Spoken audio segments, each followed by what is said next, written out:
It started with a note. I found it sitting on my kitchen counter when I got home from work, tucked neatly under my coffee cup. At first, I thought I'd written it. How else could it be in my handwriting? But the words stopped me cold. Don't look in the closet. My stomach twisted. The closet door was just across the room, cracked open enough to see the dark inside. I couldn't remember leaving it that way. Had I? I never leave it open. I stared at the note for what felt like hours, trying to make sense of it. The letters were perfect. My loops, my angles, even the little flourish I put on my lowercase y. But I didn't write this. I know I didn't. The air in my apartment felt heavier, like something unseen was pressing against me. My chest tightened, but I forced myself to move, each step toward the closet feeling harder than the last. When I finally grabbed the handle and pulled the door open, my breath caught. Nothing. Just my old coats, shoes, and a pile of dust I'd been meaning to clean up. I laughed, trying to shake off the feeling, but as I turned back to the kitchen, the laughter died in my throat. The note was gone. For a long moment, I just stood there staring at the empty counter. The note was gone. Vanished, like it had never existed. My hands instinctively went to my pockets, fumbling, but they came up empty. I'd crumpled it, hadn't I? I was sure I'd shoved it in my pocket before I checked the closet. My pulse quickened. Maybe I'd dropped it without realizing. That had to be it. I crouched down and started scanning the floor around the counter, feeling more ridiculous with every second. No note. I even checked under the table, behind the chair legs, and in the crevices between the counter and the wall. Nothing. Okay, I said aloud, my voice shaky but firm. You're just tired. You imagined it. But even as I said it, I didn't believe it. I couldn't. I had held that paper. I had felt it in my hands. The way the edges were jagged, as if torn from a spiral notebook. The faint scent of ink. It was real. The quiet in my apartment was too loud now. The faint hum of the refrigerator felt like a roar, every little creak of the old floorboards like a gunshot. I didn't want to admit it, but I was scared, really scared. I grabbed my phone, instinctively opening the Notes app to type something down, but I stopped mid-motion. My hand froze. There was a new note on the counter.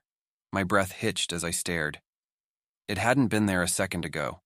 I hadn't heard a sound, but there it was, neat and precise, the same unmistakable handwriting. It knows you're looking. I backed away, the phone slipping from my hand and clattering to the floor. My back hit the wall, and I sank down slowly, pulling my knees to my chest. This wasn't normal. This wasn't a prank. The closet door creaked.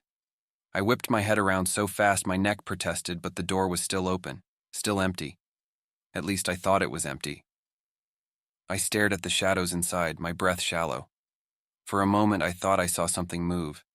Just a flicker, like a ripple in water. My vision blurred with tears I didn't realize I'd been holding back.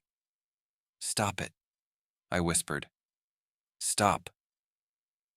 But the room stayed silent, heavy. And then my phone buzzed. I scrambled to grab it, relief flooding me for a split second. A text from my best friend or my mom, something normal, anything. But when I flipped it over and unlocked the screen, my stomach dropped. The notification was from the Notes app. The title of the note stared back at me. "Don't ignore it." For a moment I couldn't breathe. The words on my phone screen blurred as panic squeezed my chest. My hands shook so violently that I almost dropped it again. But I forced myself to focus. I tapped on the notification with trembling fingers, opening the Notes app. Inside, there was a single sentence. "Stop looking. It's watching." My mind raced. How could this be happening? No one else had access to my phone. My passwords weren't easy to guess, and I hadn't touched the app all day. I exited the Notes app and checked the time. 10:02 p.m. The apartment felt different now, like the air had shifted. Heavier, darker. My heart thudded against my ribs, and I could feel sweat gathering at my temples. I didn't know what else to do, so I grabbed my phone and bolted to the bedroom, slamming the door behind me. I locked it. My hands hovered over the doorknob, my pulse pounding in my ears. I stood there for what felt like forever, trying to convince myself this wasn't real. But then I heard it.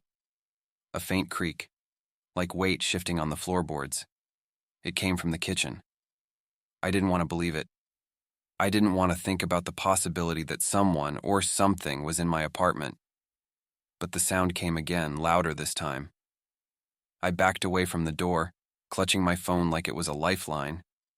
I considered calling the police, but what would I even tell them? That someone had broken in just to leave me cryptic notes in my own handwriting? They'd think I was crazy. The floorboards creaked again, closer. I couldn't just stand there. I glanced around the room looking for anything I could use to defend myself. My gaze landed on the metal lamp by my bed. I grabbed it, my hands slick with sweat. Another sound, a slow, deliberate knock on the bedroom door. "Who's there?" I forced the words out, though my voice cracked. No answer. The knock came again, firmer this time. "Go away!" I shouted, gripping the lamp tighter. Silence. I waited, every muscle in my body taut, expecting the door to fly open. But nothing happened. No more knocks, no creaks. Just a suffocating silence. Then, from behind me, I heard the faint sound of paper sliding against wood. I turned slowly, every nerve in my body screaming not to look. But I did. On the dresser, a new note had appeared. "It's already inside." I froze, staring at the note. My mind refused to process what I was seeing. My dresser was on the opposite side of the room. No one had been here. No one could have gotten in. My chest tightened, my breath shallow and quick. I didn't want to move, didn't want to turn my back on the door, or the dresser. My phone slipped from my hand, clattering to the floor. The room felt alive now, pulsing with something I couldn't see but could feel all around me. I had to get out. I darted to the dresser, snatching the note with shaking hands. The paper felt cold, almost damp, and the handwriting was still mine. I crumpled it and threw it to the floor, my panic rising. "This isn't real," I whispered. "This isn't happening." But the closet door in the corner of the room creaked open. My knees buckled and I nearly collapsed. The closet had been closed. I knew it had. I stared at the widening gap, the darkness inside like an open mouth. I wanted to run, but my legs felt rooted to the floor. Then I saw it. A pair of eyes, yellow and glowing, deep in the shadows of the closet. They blinked, slow and deliberate, locking onto me. I stumbled back, my scream caught in my throat. My body slammed into the door, and I fumbled with the lock. I couldn't tear my gaze away from those eyes as they moved closer, something shifting and crawling in the darkness behind them. The doorknob finally turned, and I yanked the door open. I ran. The hallway outside my apartment stretched on forever, the walls warped and undulating like waves. I didn't stop. I didn't look back. My bare feet slapped against the cold floor as I sprinted, my lungs burning. But no matter how far I ran, the end of the hallway never came. And then I heard it behind me. Footsteps. Slow. Heavy. I turned my head, just for a second, and wished I hadn't. Something was following me. Its shape was wrong, too tall, its limbs too long, its movements jerky and unnatural. And it was holding one of my notes. My heart stopped when I saw the note in its hand. Even from a distance, I could make out the handwriting. My handwriting. The thing's spindly fingers crumpled the paper as it lumbered toward me, its gait uneven but deliberate. I ran faster, my legs burning, tears streaking my face. I didn't know where I was going. The hallway twisted and stretched, the walls closing in and expanding like a living thing. Every time I thought I saw the end, it rippled away like a mirage. The footsteps behind me quickened, slapping against the floor, closer now. I risked another glance over my shoulder and screamed. It was faster. Its body jerked with unnatural spasms, limbs bending in ways that made my stomach churn. And its face, if I could even call it a face, was a blank expanse of pale skin, save for the glowing yellow eyes fixed on me. "Leave me alone!" I screamed, my voice hoarse. "Please!" The thing didn't stop. It never stopped. My foot caught on something, and I hit the floor hard. The air knocked from my lungs. Pain shot up my arm as I scrambled to get up, but it was too late. The thing stood over me now, towering, its shadow swallowing me whole. It crouched down, its elongated limbs folding like a grotesque insect. Its hand, still holding the note, reached out toward me. I pressed myself against the floor, shaking my head violently. "No, don't touch me!" It dropped the note in front of me, slowly, almost mockingly. My eyes darted to the paper. "You can't run!" My screams echoed down the endless hallway as the thing lunged. I woke up on the floor of my apartment. At least I thought it was my apartment. The light was wrong, too dim, like the sun was struggling to reach inside. The air was heavy, suffocating, and the familiar hum of my refrigerator was gone. I sat up slowly, every muscle in my body aching. My head throbbed as if it had been smashed against a wall. For a moment, I dared to hope it had all been a dream. But then I saw the notes. They were everywhere, scattered across the floor, pinned to the walls, tucked into the corners of the room. My handwriting covered every scrap of paper, every torn envelope, every page. I picked one up with trembling hands. "You're home now." Another one. "It won't let you leave." My breath came in shallow gasps as I clutched the papers, my mind reeling. I bolted for the front door, my bare feet crunching over the scattered notes. I twisted the doorknob, pulled, pushed, but it wouldn't budge. The windows were the same, bricked over from the outside. The apartment was a prison. And then I saw it again.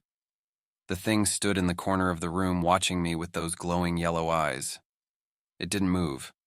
It didn't need to. In its hand was a fresh note. It tilted its head, almost as if it were smiling, and dropped the paper. I didn't want to read it, but I couldn't stop myself. I bent down, my fingers trembling, and picked it up. "Now it's your turn." The thing dissolved into the shadows, leaving me alone. But I knew what it meant. I sank to the floor, surrounded by my notes, and grabbed a pen. My hand moved on its own, scrawling words I didn't want to write but couldn't stop. "Don't look in the closet." As I finished, I heard the sound of keys jangling outside the door. Someone else was moving in. The nightmare doesn't end here. What's inside the closet, and why is it leaving notes? Share your thoughts below.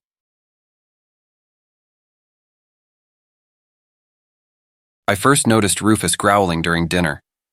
It wasn't unusual for him to react to noises outside. He'd growl, maybe bark once, and then settle down. But this time, it didn't stop. "Rufus, knock it off," I said, glancing up from my plate. He stood by the fireplace, staring into the far corner of the living room. His ears were back, his tail stiff, and a low growl rumbled in his throat. I frowned. "What is it?" His growl grew louder, and he took a step forward. My eyes flicked to the corner.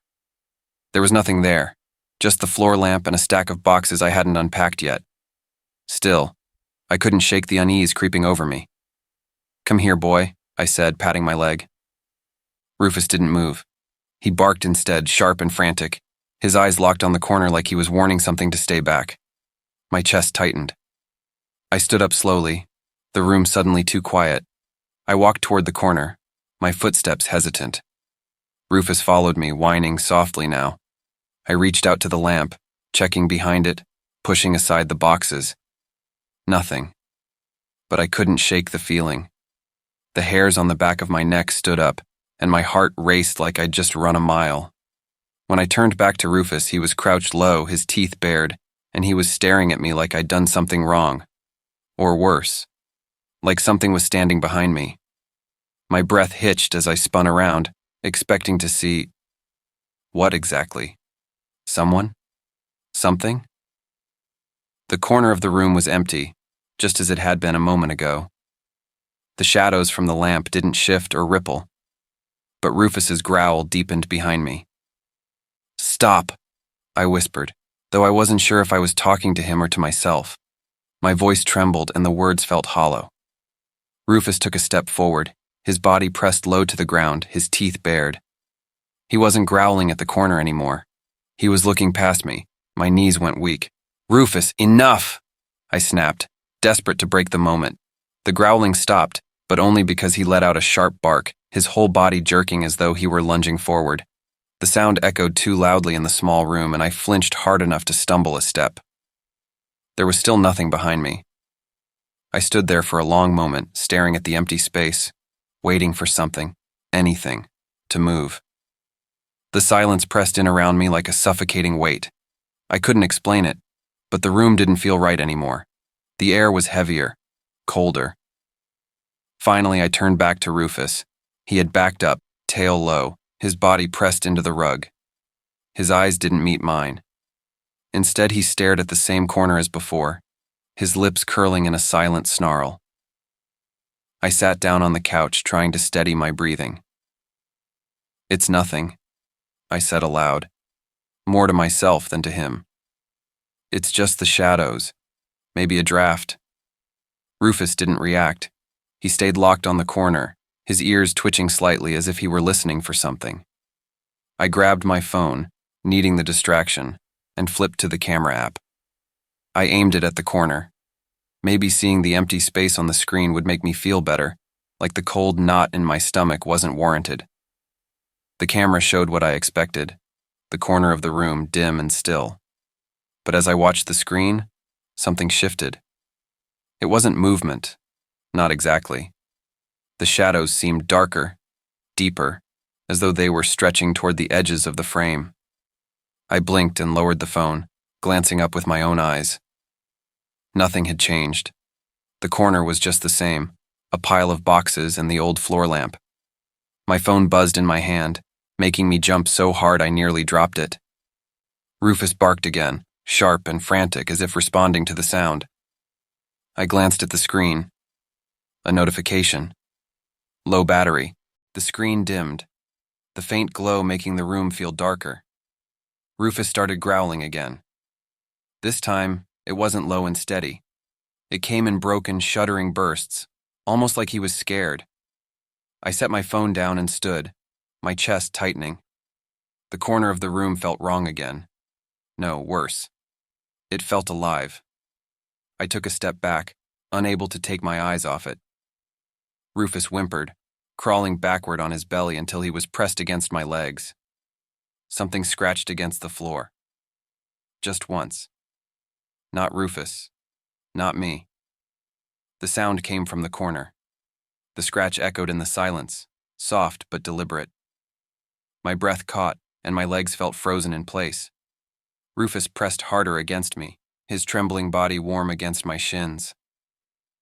I forced myself to swallow the lump in my throat. "It's nothing," I said, the words barely audible over my own pounding heart. "Just the floor settling or something." But the floor didn't settle like that. Rufus let out another growl, this one quieter, as if he were warning whatever was there to stay back. My hand drifted down, brushing over his fur, trying to reassure him, and maybe myself. The scratching came again. This time it didn't stop. It dragged along the wood, slow and deliberate, moving toward me. I stepped backward instinctively, almost tripping over Rufus. My pulse was racing, and my eyes were locked on the corner, but it still looked empty. Just shadows in that damn lamp.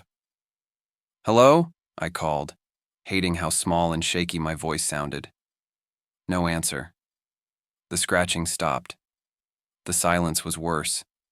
I stumbled toward the light switch, desperate to flood the room with brightness. My hand fumbled against the wall, finding the switch and flipping it. Nothing happened. "No," I muttered, flipping it again. Still nothing. Behind me, Rufus growled louder, a warning deep in his chest. He wasn't looking at the corner anymore. He was staring at the floor, his head low, his teeth bared. I didn't want to look down, but I did. The shadows weren't just in the corner anymore. They stretched across the floor, darker and denser than they should have been. They moved slowly, creeping toward my feet. My chest tightened, and I stumbled back, pulling Rufus with me. Then the sound started. A whisper. Faint, almost imperceptible, but it was there. My name. Lila. I grabbed Rufus's collar and bolted for the hallway. I didn't stop running until I reached the kitchen. The overhead light flickered, casting everything in a dim, sickly glow. Rufus stayed at my side, still growling, his gaze darting around the room. I grabbed my phone from my pocket, the battery flashing at 5%. My hands shook as I opened the flashlight app, casting a thin beam of light around the kitchen. "Okay," I whispered to Rufus, my voice trembling. "Okay, we're fine. We're fine." The scratching sound returned. Louder now. It wasn't coming from the living room anymore. It was coming from below us. I froze, my breath catching in my throat. The basement. The door to the basement was always closed, I made sure of it. But now it hung slightly open, a sliver of darkness spilling into the kitchen. "No," I whispered, shaking my head. "That was shut. That door was shut." Rufus barked suddenly, loud and angry, startling me. He lunged toward the basement door, teeth bared, but stopped short, his growl turning into a low whine. His tail was tucked between his legs as he backed up, staring at the dark opening. I stepped closer, my phone's flashlight aimed at the door. The light barely penetrated the darkness beyond. The air around it felt colder, heavier, as though the basement itself were breathing. Something moved. A flicker, just at the edge of the light. "Who's there?" I demanded, my voice cracking. The whisper came again, louder this time, and unmistakable. "Lila." I nearly dropped my phone. Rufus barked again, this time desperate, his claws scraping against the tile as he backed further away from the door. I should have run. I should have slammed the door and bolted out of the house. But my legs moved on their own, pulling me toward the basement. I reached the door and shone the flashlight down the stairs. The beam caught something. Muddy footprints leading up the stairs and stopping just in front of me. The air shifted. A low, guttural growl rose from the darkness below. Rufus barked furiously, and I turned to grab him. But as I did, the basement door slammed shut on its own, the force shaking the walls. And then I heard it. Something on the other side of the door. Breathing. The sound of the breathing froze me where I stood. It was deep, uneven, as though something large was standing just on the other side of the door. Rufus barked wildly, his claws scratching at the floor, but he wouldn't go near the door. "Go away!" I shouted, my voice breaking. My hands shook so violently that I nearly dropped my phone again. The breathing stopped. For a moment, the silence was deafening. I backed away, pulling Rufus with me, but as I did, the handle on the basement door began to rattle. I stared in horror as the door shook violently, slamming against the frame as though something was trying to break through. Rufus growled, low and furious, his hackles raised. Then it stopped. The quiet was so sudden and complete that it felt like the air had been sucked out of the room. My heart pounded in my chest as I stood there, holding my breath, waiting for whatever was on the other side to move. The door slowly creaked open. The darkness beyond was absolute.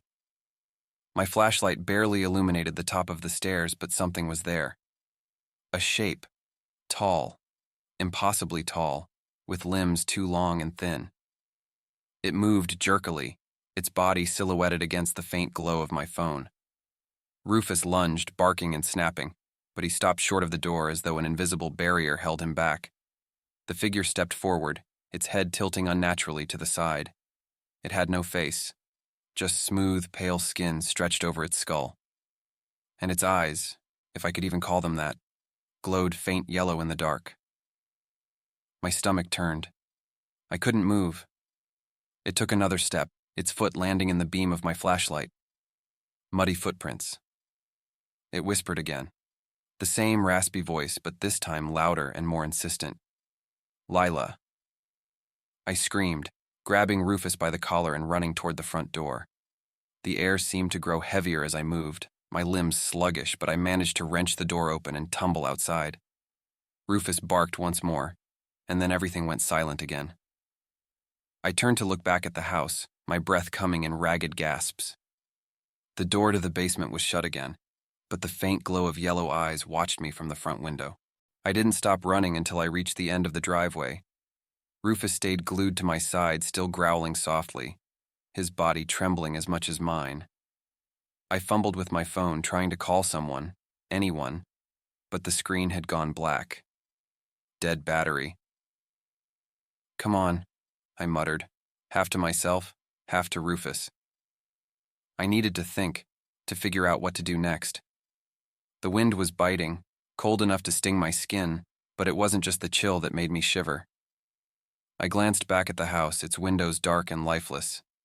It looked wrong, like it didn't belong there. I didn't trust myself to go back inside. Whatever was in that house, it wasn't finished with me. "Let's go, boy," I whispered, tugging Rufus along as I started toward the car.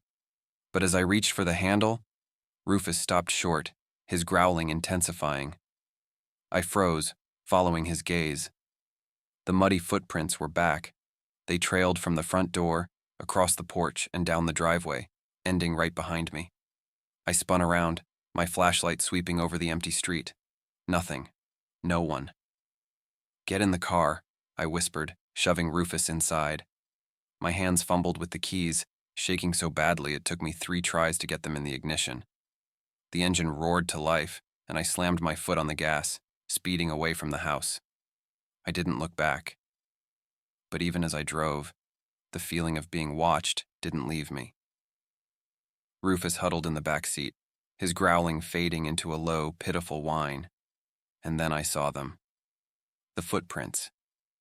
They were on the windshield, smeared across the glass from the outside, as though something had been crawling over the car. My stomach dropped. My foot pressed harder on the gas. By the time I reached the nearest motel, I was shaking so badly I could barely get out of the car. I checked us into a room and locked the door, wedging a chair under the knob for good measure. Rufus stayed close to me, refusing to leave my side. I collapsed onto the bed, clutching him like a lifeline. But when I woke up in the middle of the night, the chair was toppled over, the door slightly ajar.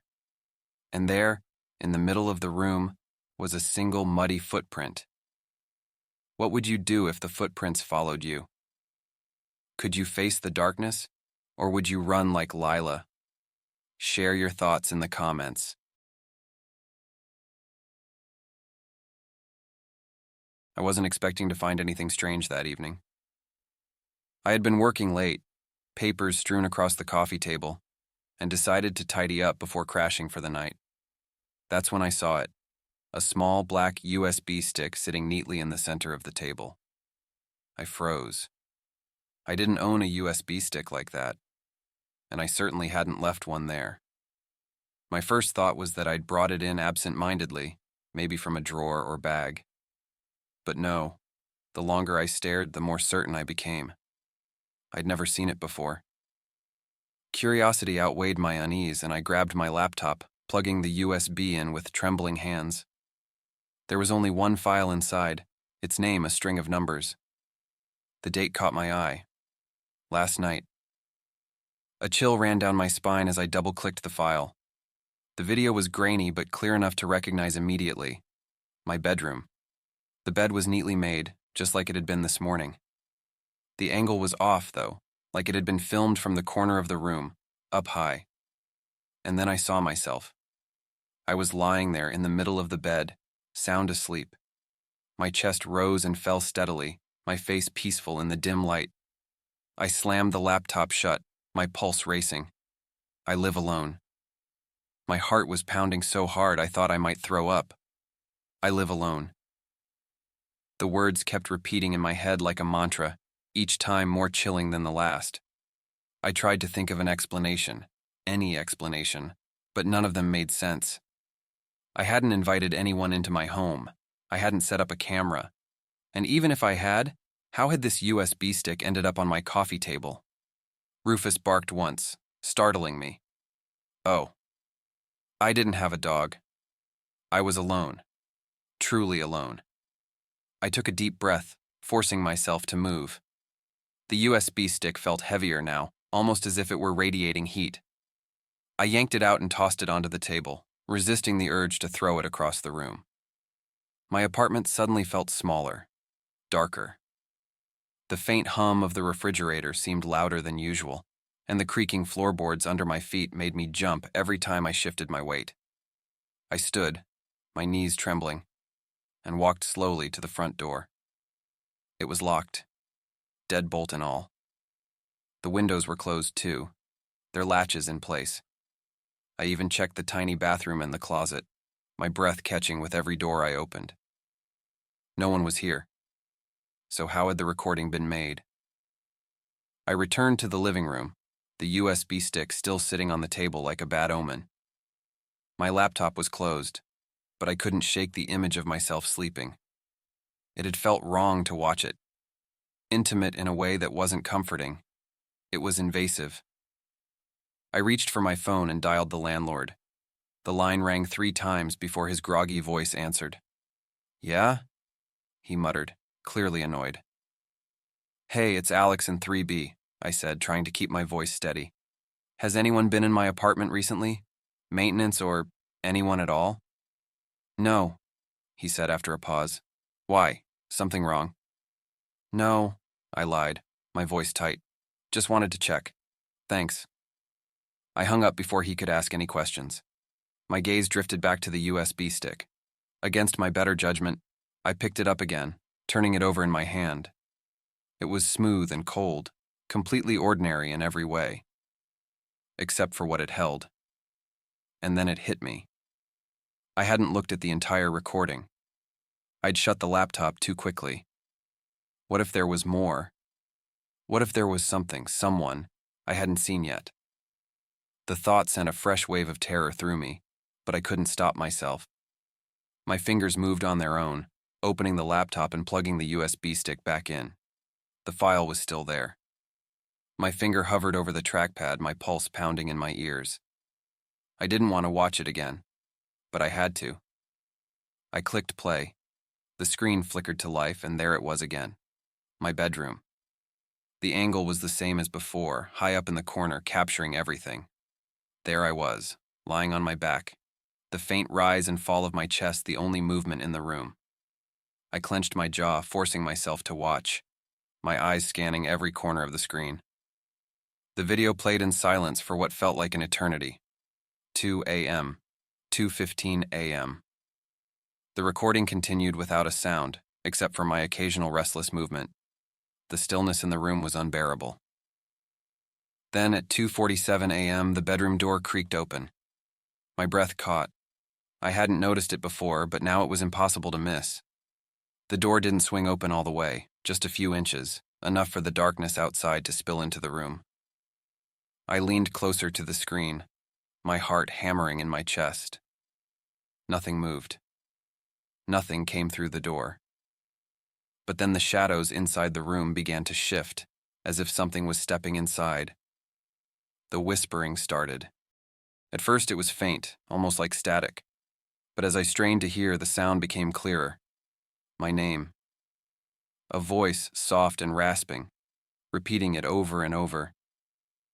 Alex. Alex. I slammed the laptop shut, my hands trembling so badly that I nearly dropped it. My pulse was racing, sweat beating at my temples. This wasn't real. It couldn't be real. But it was. I stood up, pacing the room, my mind spinning. My bedroom door had been shut when I woke up this morning. I was sure of it. The whispering voice echoed in my mind, sending a chill down my spine. I grabbed the USB stick and shoved it into my desk drawer, slamming it shut. I couldn't bear to look at it anymore. I needed answers. I spent the next morning tearing through the apartment. Every corner, every drawer, every crevice. I searched for cameras, for hidden devices, for anything that could explain how the video had been recorded. Nothing. The only thing I found was a layer of dust in places no one but me ever touched. No footprints, no signs of forced entry, nothing to suggest someone had been here. But when I stepped into my bedroom, I froze.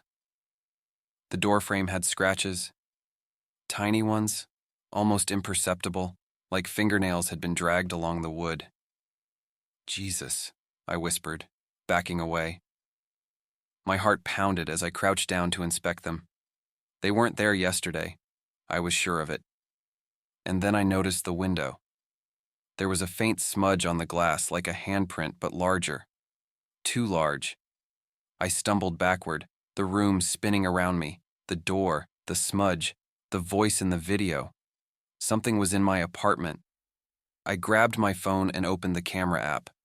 If there was someone, or something, watching me, I needed to know.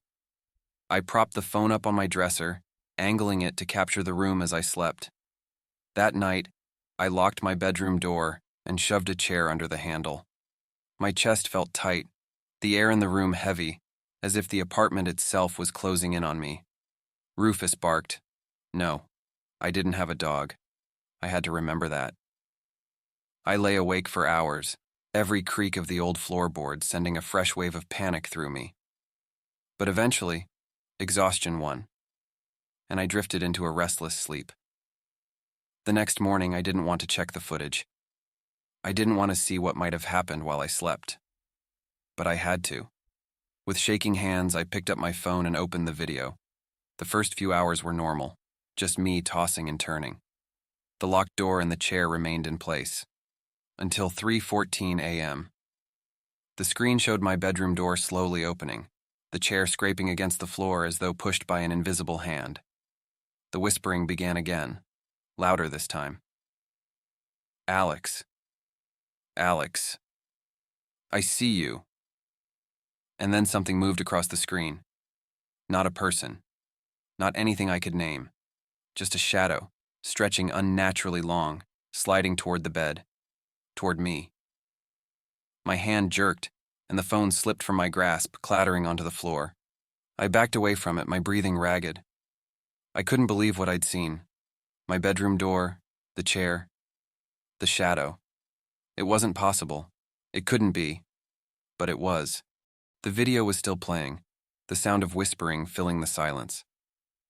I forced myself to pick up the phone, my hands trembling so badly that the screen wavered in my vision. The shadow moved closer to the bed, its edges flickering like it wasn't fully solid. Then, just before it reached me, the screen cut to black. I stared at the phone, willing the video to come back, but it didn't. It was over. The timestamp on the recording read 3:15 a.m., just 1 minute after the shadow appeared. I sat there paralyzed until a sudden sound made my heart leap into my throat. A faint creak.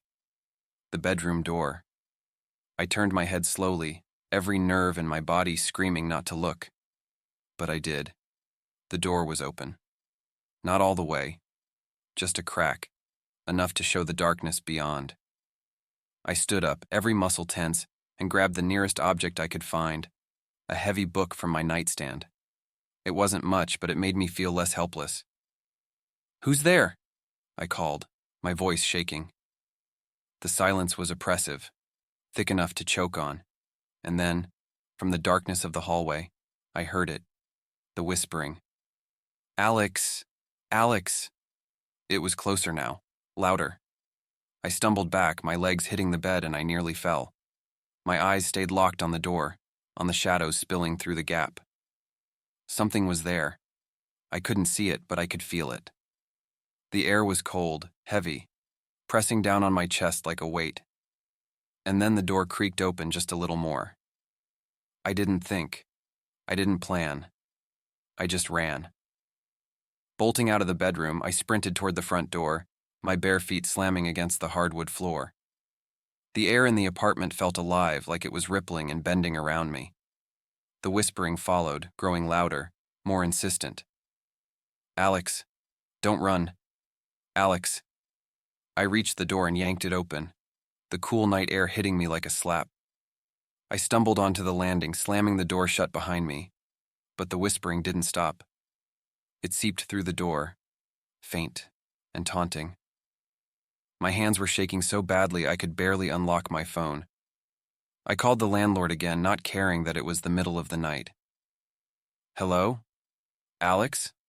His voice was groggy, confused. "There's someone in my apartment," I shouted, tears streaming down my face. "You need to call the police." "What?" "Slow down. Who's in your apartment?" "I don't know, I don't—" The line went dead. The phone screen flickered, static filling the display. I stared at it, frozen, as faint shapes began to form in the static. Shadows. And then, in the center of the screen, 2 words appeared in jagged text. "Come back." The phone died in my hand. I turned, my heart pounding, and ran down the stairs. I didn't stop until I was outside, standing in the middle of the empty street. The cold bit at my skin, but I didn't care. I needed to get away. Behind me, the apartment was dark, its windows lifeless. But as I stared, the light in my bedroom flickered on. A figure stood in the window. Tall, dark, its edges flickering like static on a broken TV. It tilted its head, watching me. I turned and ran, my breath coming in ragged gasps, and didn't stop until I reached a motel on the edge of town. Have you ever experienced something that made you feel like you weren't alone? Share your story. Let's see who can tell the creepiest real-life encounter.